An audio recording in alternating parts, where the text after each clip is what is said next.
¿Qué secretos puede esconder una granja aislada entre los bosques del sur de Alemania? ¿Qué fuerzas oscuras se pueden desatar en la quietud de la noche, donde solo el viento y los animales son testigos? ¿Puede una tierra quedar marcada por una tragedia al punto de ser maldita? La historia de Hinterkaifeck es una de esas que parecen nacidas del folclore, de leyendas rurales que se susurran al calor del fuego. Pero esto no es un cuento. Esto sucedió. Y hasta el día de hoy, más de un siglo después, nadie ha podido resolverlo. ¿Quieres conocer más de esta historia? Pues desde Crímenes del Mundo te mostramos esta granja maldita en detalle. Vamos allá. Un paraje maldito. Corría el año 1922. Alemania apenas comenzaba a reconstruirse después del colapso del imperio al término de la Primera Guerra Mundial. En ese contexto de pobreza y tensión, en una región boscosa al norte de Múnich, se encontraba la granja Hinterkaifeck, a poco más de 1 kilómetro del pueblo más cercano. Allí vivía la familia Gruber, Andreas, 63 años, su esposa Cecilia, 72, su hija viuda Victoria Gabriel, 35, los 2 hijos de esta, Cecilia, 7, y Joseph, 2, y una joven criada recién llegada, María Baumgartner. Una familia común, dirían algunos, una granja más entre tantas. Pero, ¿qué pasaba realmente en Hinterkaifeck? ¿Quién o qué acechaba entre los árboles? ¿Y por qué nadie escuchó los gritos? Señales del horror. Las tragedias raramente ocurren sin advertencias. A veces, esas señales son susurros que se pierden en el ruido cotidiano. Otras son gritos ignorados por miedo o incredulidad. En Hinterkaifeck, durante los días previos a la masacre, el silencio del campo se llenó de presagios oscuros. Y sin embargo, nadie hizo nada. Nadie pudo detener lo que ya parecía inevitable. Todo comenzó con algo tan simple como una pisada. Andreas Gruber, el patriarca de la familia, fue quien notó las primeras anomalías. Había nieve fresca cubriendo los campos que rodeaban la granja. Y una mañana, al salir, descubrió algo inquietante. Una serie de huellas que venían del bosque y terminaban en la casa, pero no regresaban. ¿Quién había caminado hasta su puerta desde la espesura helada sin dejar rastro de vuelta? ¿Y por qué nadie en la familia parecía haber escuchado a esa persona llegar? No fue lo único. Andreas también le contó a varios vecinos que encontraba objetos fuera de lugar. Un juego de llaves desapareció misteriosamente. Las cerraduras parecían haber sido manipuladas. Una grieta en el sentido común comenzaba a abrirse lentamente. Poco después, apareció un periódico desconocido dentro de la casa. Ninguno de los miembros de la familia lo había comprado. Era una edición de Múnich, ciudad que quedaba a kilómetros. ¿Quién lo había traído? ¿Alguien se había colado en la casa mientras dormían? Quizá lo más perturbador ocurrió en el ático.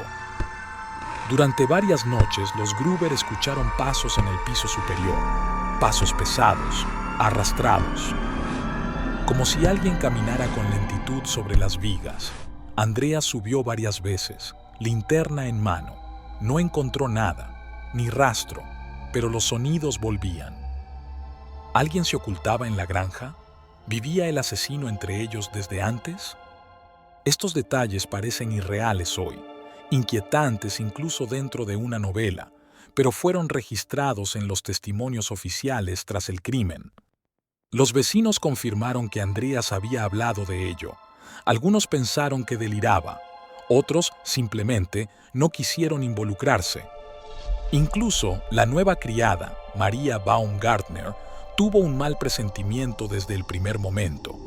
Llegó a la granja el 31 de marzo de 1922, el mismo día en que sería asesinada.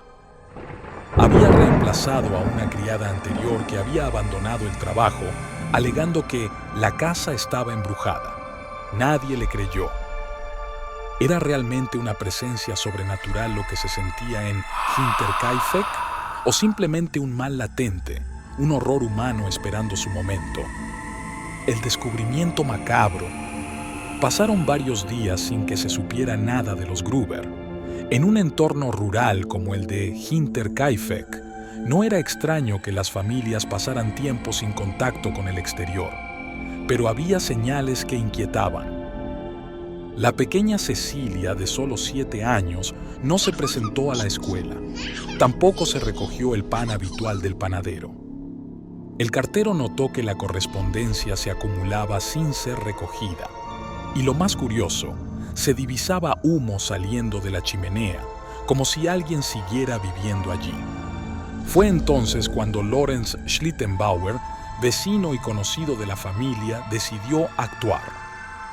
Junto con otros 2 hombres del pueblo, cruzó el camino hasta la granja. Llegaron el 4 de abril de 1922, 4 días después de los asesinatos. Al llegar, encontraron todo en silencio. Un silencio pesado, antinatural, como si el aire se negara a moverse. Los animales estaban vivos, inquietos, con signos de haber sido alimentados. ¿Por quién? Los hombres se dirigieron al establo. Al abrir la puerta, el hedor de la descomposición los golpeó como una ola. Bajo un montón de paja cuidadosamente apilada, yacían los cuerpos de Andreas, su esposa Cecilia, Victoria y la pequeña Cecilia. La escena era espeluznante, no solo por el estado de los cuerpos, sino por la extraña posición en la que fueron encontrados. Como si hubieran sido atraídos allí uno a uno, asesinados, y luego acomodados con una precisión perturbadora. La pequeña Cecilia mostraba signos de haber sobrevivido por un breve tiempo tras el ataque. Había mechones de su cabello arrancados, restos de tierra bajo sus uñas. ¿Intentó arrastrarse para pedir ayuda? ¿Luchó por su vida mientras el asesino aún rondaba cerca? Dentro de la casa, el horror continuaba. En la habitación de la criada María, encontraron su cuerpo, también brutalmente golpeado. En la cuna, el pequeño Josef yacía sin vida. El ataque fue tan violento que algunos cráneos estaban literalmente partidos. Pero lo más inquietante no era el estado de los cuerpos, era lo que encontraron en la casa. Había comida fresca en la cocina, las camas estaban usadas, los animales alimentados. Alguien había permanecido en la granja durante días tras los asesinatos. No huyó, no buscó escapar, permaneció, como si nada. Los investigadores concluyeron que el asesino vivió en la casa al menos hasta el 3 de abril. ¿Era una especie de ritual? ¿Una burla? ¿O simplemente alguien que no temía ser descubierto?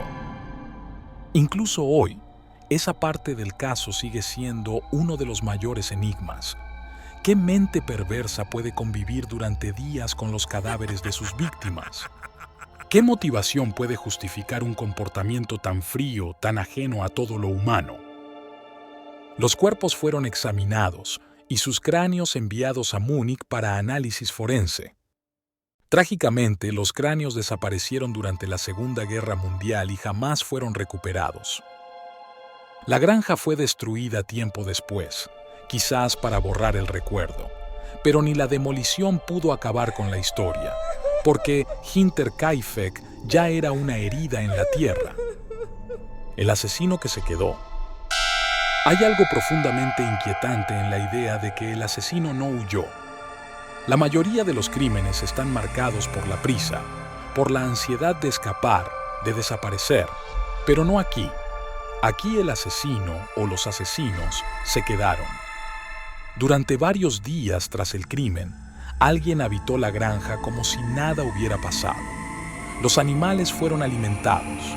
Desde la chimenea se elevaba el humo de leña quemada. Los vecinos veían señales de vida y, sin embargo, en el interior ya no quedaba nadie con vida, excepto la presencia invisible de aquel que acechaba. ¿Quién puede dormir bajo el mismo techo donde yacen 6 cuerpos destrozados a golpes?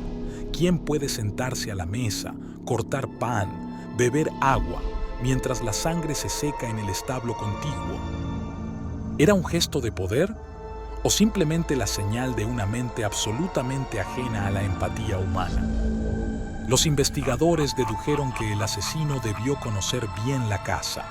Sabía moverse por ella, sabía dónde estaba la leña, dónde estaban los cubiertos, dónde estaba el pan.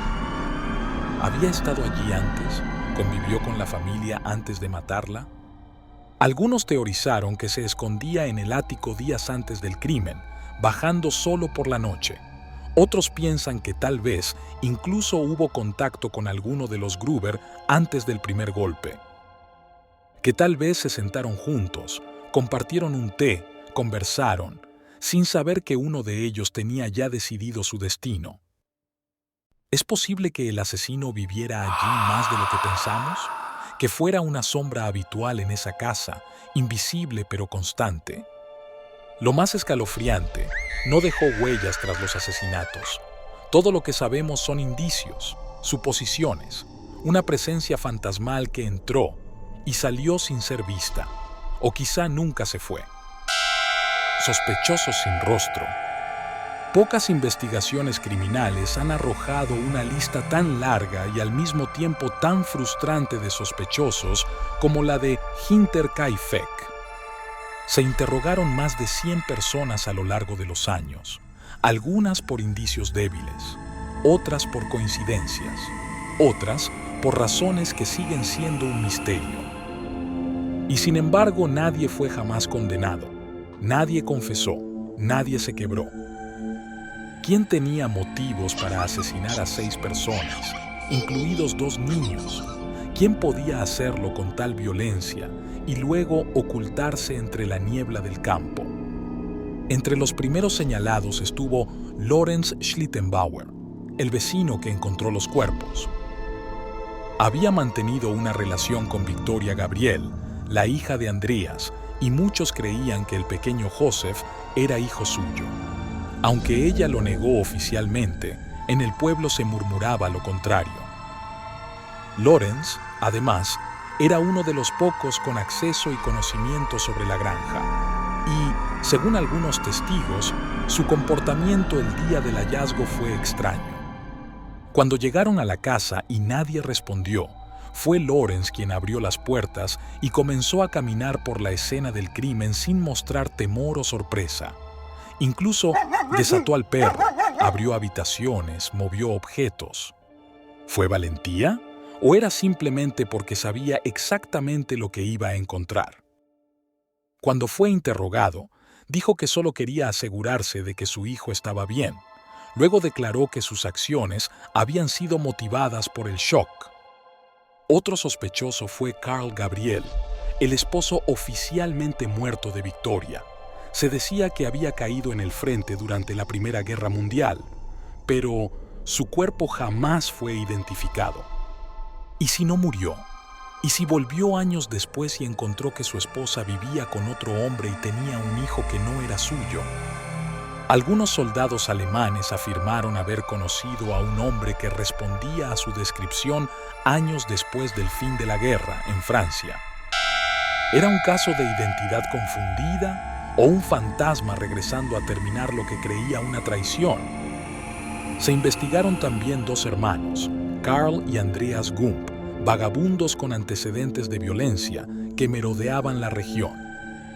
Otros testigos hablaron de exconvictos, desertores de guerra o incluso sectas secretas que usaban símbolos ocultistas.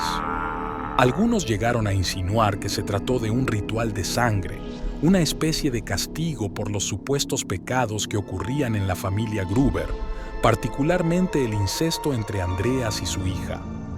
La policía exploró todas estas teorías y aunque muchas parecían sacadas de una novela negra, ninguna pudo ser confirmada. ¿Qué sabían que no quisieron decir? ¿Por qué, tras más de 80 años, aún alguien temía hablar? ¿Qué verdad yace oculta bajo la tierra de Hinterkaifeck? Al final, todos los sospechosos tienen algo en común: la sombra, presencias posibles pero nunca concretas, fantasmas judiciales, ecos de lo que pudo ser. Y mientras tanto, el verdadero asesino permanece libre, tal vez bajo un nombre diferente, tal vez bajo tierra, o tal vez aún camina entre los árboles de ese bosque bávaro, esperando que alguien más cometa el error de acercarse demasiado. Fenómenos inexplicables. Muchos visitantes del lugar hablan de una energía extraña. Algunos aseguran haber sentido una presencia, una mirada desde el bosque. Hay quienes afirman escuchar voces en la noche, pasos en la nieve, gemidos que no pertenecen a nadie. Otros han soñado con la granja, sin haber oído nunca del caso. Ven la casa, el establo, la sangre. ¿Coincidencia? ¿O la tragedia dejó una huella en el tiempo? ¿Puede un lugar recordar el horror? ¿Puede una maldición nacer de la sangre derramada? La granja ya no existe, pero el caso Hinterkaifeck sigue aquí, esperando. ¿Te atreverías a pasar una noche allí? Déjamelo en los comentarios. Si te ha gustado el video, dale al like y suscríbete al canal. Nos vemos en el próximo video.